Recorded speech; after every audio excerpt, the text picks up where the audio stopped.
Good morning all student. BSc education India में आप सबों का फिर से स्वागत है। दोस्तों, आप सभी जानते हैं कि इन दिनों हम आप सबों के सामने क्वाड्रेटिक इक्वेशन अर्थात द्विघात समीकरण के प्रश्नावली को लेकर आ रहे हैं, जिसमें कल के क्लास में हमने प्रश्नावली 4.1 को शुरू किया था, जिसमें पहला प्रश्न बता दिए थे।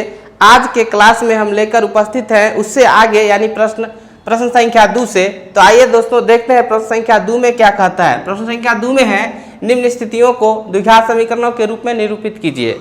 इसे हमको बदलना है। ये जो भाषा वाला प्रश्न है, इसको हमको द्विघात समीकरण बना के और छोड़ देना है। उसको हल करने के लिए नहीं कहा, सिर्फ आपको कहा द्विघात समीकरणों के रूप में निरूपित कीजिए, यानी उसको द्विघात समीकरण बना के छोड़ देना है। तो है क्या, इस पहला है कि एक आयताकार भूखंड का क्षेत्रफल 528 मीटर स्क्वायर है। क्षेत्र की लंबाई मीटरों में, चौड़ाई के दुगुने से एक अधिक है। हमें भूखंड की लंबाई और चौड़ाई ज्ञात करनी है। तो दोस्तों, इसे कैसे बनाएंगे? तो इसके लिए हम सबसे पहले मानेंगे, लेट करेंगे, क्योंकि द्विघात समीकरण है तो चर मान तो आएगा ही। या तो वो चर x में मानिए या y में मानिए या ABCD में से कोई लेटर लेके और उसको मानिए। तो हम x मान के चलेंगे। कहता है एक आयताकार भूखंड का क्षेत्रफल 528 है। क्षेत्र की लंबाई मीटरों में, चौड़ाई के दुगुने से एक अधिक है। तो लंबाई के बारे में कहा, चौड़ाई के दुगुने से एक अधिक है। तो हम क्या मान ले दोस्तों? चौड़ाई मान लेते हैं। लेट आयताकार भूखंड, आयताकार भूखंड की चौड़ाई,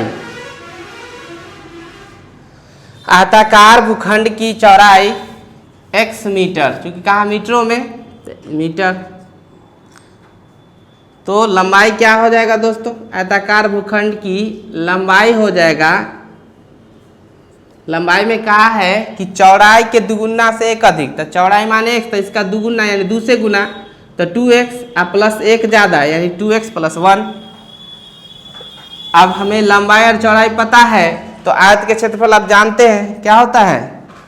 अब प्रश्न से यहाँ लागू करेंगे। प्रश्न से आयत का जो क्षेत्रफल होता है लंबाई गुने चौड़ाई होता है, यानी कि यहाँ से देखा जाए तो 2x प्लस 1 लंबाई है और गुने चौड़ाई कितना है दोस्तों? x। ये दोनों का गुना ये क्षेत्रफल हुआ। और क्षेत्रफल यहाँ दिए हुआ है प्रश्न में 528 है। तो ये भी क्षेत्रफल, तो दोनों क्षेत्रफल बराबर कर देते हैं प्रश्न के अनुसार 528, क्योंकि दोनों तो क्षेत्रफल ही है ना।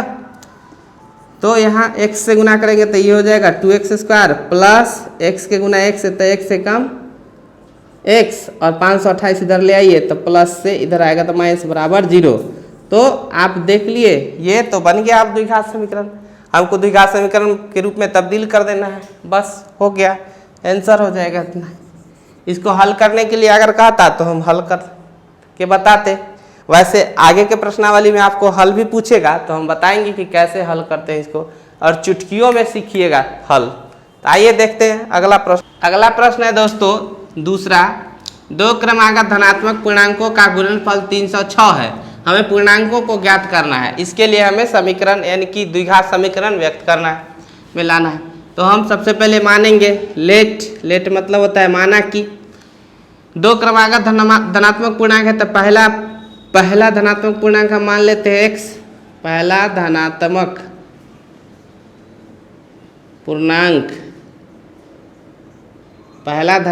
पूर्णांक कितना है दोस्तों? x मान लेते हैं। और दूसरा क्रमागत का मतलब होता है दोस्तों लगातार। क्रमागत मतलब सब पर ध्यान रखिएगा, क्रमागत मतलब होता है लगातार मतलब क्या होता है? एक के बाद एक, यानी कि 1 2 3 4 5 इसको कहिएगा लगातार, तो जरूर लगातार है। लगातार कैसे आया है तो जरा देखा जाए। प्रत्येक पिछला में एक जोड़ के अगला बना है।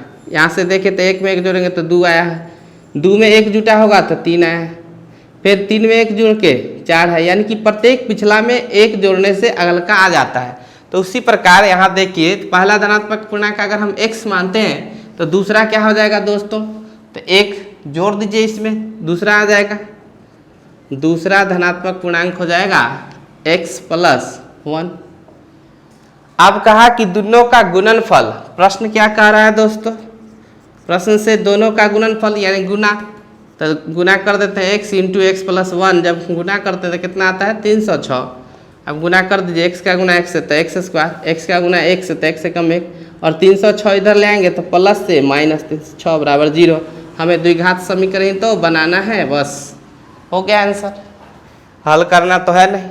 आइए देखते हैं अब अगला प्रश्न। तो दोस्तों देखते हैं दू के अब तीसरा प्रश्न को। तीसरा प्रश्न है रोहन की माँ उससे 26 वर्ष बड़ी है, उनकी आयु वर्षों में का गुणनफल अब से 3 वर्ष पश्चात 360 हो जाएगी। हमें रोहन की वर्तमान आयु ज्ञात करनी है। तो ये तो फिर हमको द्विघात समीकरण बना के इसको छोड़ देना है, क्योंकि द्विघात समीकरण को हल करना नहीं है, क्योंकि पहले ही बोल चुका है कि निम्न को द्विघात समीकरण के रूप में निरूपित कीजिए। तो आइए पहले इसके लिए मानेंगे रोहन की माँ उससे 26 साल बड़ी, इसका मतलब रोहन क्या है हमको मानना होगा, निकालना भी वही है, तो वही मान के चलते। लेट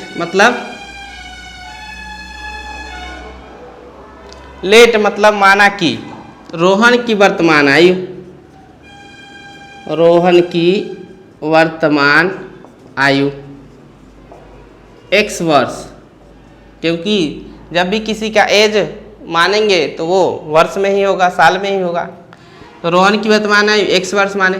कहा रोहन की माँ उससे 26 साल बड़ी है, इसका मतलब रोहन की माँ कितना साल की हो जाएगी, रोहन की माँ की वर्तमान आयु कितना हो जाएगा, रोहन की माँ की वर्तमान आयु होगा, अभी रोहन के आयु में 26 साल जोड़ दीजिए यानी x प्लस 26 वर्ष, क्योंकि 26 साल बड़ी है।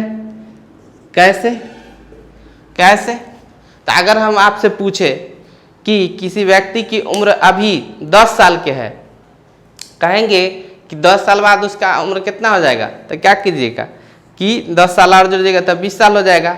चाहे अगर कोई आपसे पूछे कि तुम्हारा उम्र 5 साल के है और तुमसे 3 साल बड़ा किसी और व्यक्ति के बारे में बताए, तो क्या कीजिएगा, अपना जो आयु होगा, मान लीजिए 5 साल के होंगे तो 3 साल जोड़ के मतलब कि 8 साल के होगा व्यक्ति, तो उसी प्रकार वहाँ तो संख्या है तो हम ऐड कर लेते हैं, यहाँ तो हम चर माने हैं तो इसमें सिर्फ प्लस के चिन्ह देके ही छोड़ देते हैं।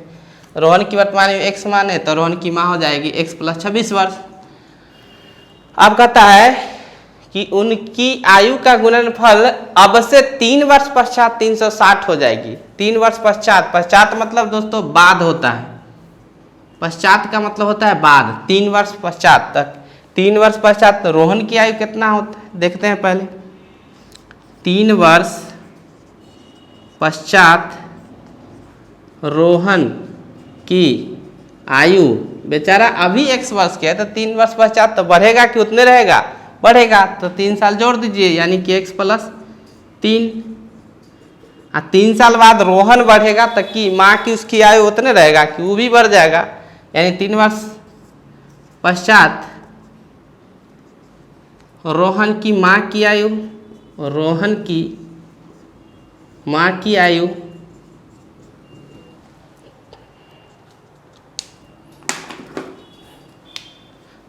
अभी है रोहन की माँ x प्लस 26 साल के, 3 साल बाद कहा था 3 साल जोड़ देंगे, डेट इज x प्लस 26 3 29 वर्ष की हो जाएगी, x प्लस 29 वर्ष की उस रोहन की माँ हो जाएगी। कहा दोनों का गुणनफल, 3 वर्ष पश्चात दोनों का गुणनफल। अब प्रश्न से अकॉर्डिंग टू क्वेश्चन कहिए या प्रश्न से कहिए, एक ही बात है, दोनों का गुणनफल करते हैं तो 3 साल बाद रोहन है x प्लस 3 साल और इसकी माँ है x प्लस 29, इसका गुणनफल यानी गुना कितना है दोस्तों 360 बराबर 360 के। अब इसको हल कीजिए, x का गुना x से तो x स्क्वायर, x का गुना 29 से तो 29x, 3 के गुना x से तो 3x प्लस 3 के गुना 29 से तो 9 तिया 27, 3 दूना 6 और 2 8 87 360। अब x स्क्वायर 29x और 3x जोड़ देंगे, 9 3 12 यानी 32x अब प्लस 87, ये 360 इधर लाएंगे तो माइनस में बराबर 0, that is x square plus 32x, ये प्लस माइनस तक घट जाएगा 360 में से 87, 10 में से 7 गया था 3, ये 5, 5 में से 15, 15 में से 8 गया था 8, 7, 15, ये बच गया 2, यानी -273 बराबर 0। द्विघात समीकरण बन गया, हो गया आंसर। यही आपका आंसर होगा, क्योंकि द्विघात समीकरण में केवल तब्दील करना था। आइए देखते हैं इसके अगला प्रश्न को। दोस्तों आइए चलते हैं आज के दू के चौथा प्रश्न, और ये प्रश्नावली का अंतिम प्रश्न है। तो देखते हैं अंतिम प्रश्न में कैसा है। अंतिम प्रश्न है, एक रेलगाड़ी 480 किलोमीटर की दूरी समान चाल से तय करती है। यदि इसकी चाल 8 किलोमीटर प्रति घंटा कम होती तो वो उसी दूरी को तय करने में 3 घंटे अधिक लेती। हमें रेलगाड़ी की चाल ज्ञात करनी है। तो सबसे पहले दोस्तों रेलगाड़ी की चाल हमें मानेंगे कि नहीं, क्योंकि नहीं दिया हुआ है तो मानना पड़ेगा। तो आइए मानते हैं। रेलगाड़ी की चाल बराबर x किलोमीटर प्रति घंटा। दूरी क्या है दोस्तों? दूरी है 480 किलोमीटर। तो जब हमें चाल और दूरी पता तो समय निकालने में कोई हर्ज है, निकाल लीजिए। समय बराबर होता है दूरी बट्टा चाल, दैट इज 480 बटे चाल है x, तो 480 बटे x ये समय हो गया। आगे फिर क्या है, इसकी चाल 8 किलोमीटर प्रति घंटा कम होती, यानी अभी जो चाल है x किलोमीटर प्रति घंटा समान चाल, इससे 8 किलोमीटर प्रति घंटा कम होती, यानी इसमें से 8 घटा देंगे। तो कहा कि उसी दूरी को दैट इज 480 किलोमीटर को तय करने में 3 घंटे अधिक लेती। तो प्रश्न से अब देखते हैं। प्रश्न से चलेंगे तो दूरी तो उतना ही रखना है 480, और चाल में कमी कर देना है। अभी x किलोमीटर प्रति घंटा से जा रहा था, 8 किलोमीटर प्रति घंटा कम कर देना, यानी x में से 8 घटा देंगे। तब जो समय आएगा वो 3 घंटा अधिक लेगी, यानी कि पहले जो समय लग रहा था 480 बटा x, इससे 3 घंटा ज़्यादा, यानी 3 जोड़ देंगे, तब दोनों जाके बराबर हो जाएगा। क्योंकि ऐसा ही कहा है कि जब चाल कम किया जाता है, स्वाभाविक है जब चाल कम कर देंगे तो हमें समय ज़्यादा लगेगा, और समय ज़्यादा लगेगा तो उसको हम समय जो पहले के समय उसमें हम जोड़ के बता दिए। यानी कि अब जो इसका समय हो रहा है 480 बटा x माइनस 8, ये समय पहले जो समय लग रहा था उससे 3 घंटा ज़्यादा है। तो यहाँ एक तरह से कह सकते हैं दोनों समय के बीच अंतर 3 का है। इसको इधर ले आते हैं तो उधर प्लस में, इधर आएगा तो माइनस में, यानी 480 बटे x माइनस 8 माइनस 480 बटे x बराबर 3 के। अब इसी को द्विघात समीकरण रूप देंगे तो x माइनस 8 और x का एलसीएम ले लीजिए, तो हो जाएगा x इंटू एक्स माइनस 8। अब इस x माइनस 8 से उसमें भाग लगेगा तो x माइनस 8 कट जाएगा, तो बचेगा x के गुना 480 से, तो 480x माइनस x से भाग देंगे तो x कटेगा, तो बचेगा x माइनस 8 के गुना 480 से, तो हो जाएगा 480 इंटू एक्स माइनस 8। अब बराबर इधर कितना है 3, दैट इज 480 x माइनस 480 से x, फिर x का गुना कराएंगे तो 480x, ये माइनस माइनस प्लस 480 के 8 से गुना कराएंगे तो 0 8 64 के 4 हाथ में 6, 8 चौक 32 और 6 38 बट्टा का गुना करा दीजिए x के गुना x से, तो एक्स स्क्वायर माइनस x गुना 8 तो 8x बराबर 3। यहाँ से देखिए दोस्तों 480 प्लस में माइनस में कट जाएगा, तो बचा कितना 3840 बटे एक्स स्क्वायर माइनस 8x बराबर 3। 3 से इसको काट दीजिए, 3 कम 3, 3 दूना 6, 3 8 24, 1280।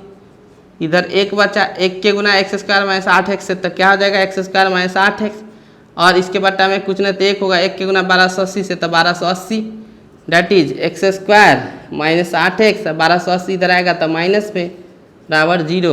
हो गया द्विघात समीकरण आंसर। तो दोस्तों आज का क्लास आपको कैसा लगा हमें कमेंट करके जरूर लिखिएगा, और अगर किसी प्रकार के आप सुझाव देना चाहते हैं हमें तो हमें सुझाव भी लिखिएगा। तब तक के लिए हमें इजाज़त दीजिए। आप जहां रहें स्वस्थ रहें, सुरक्षित रहें। जय हिंद, जय भारत।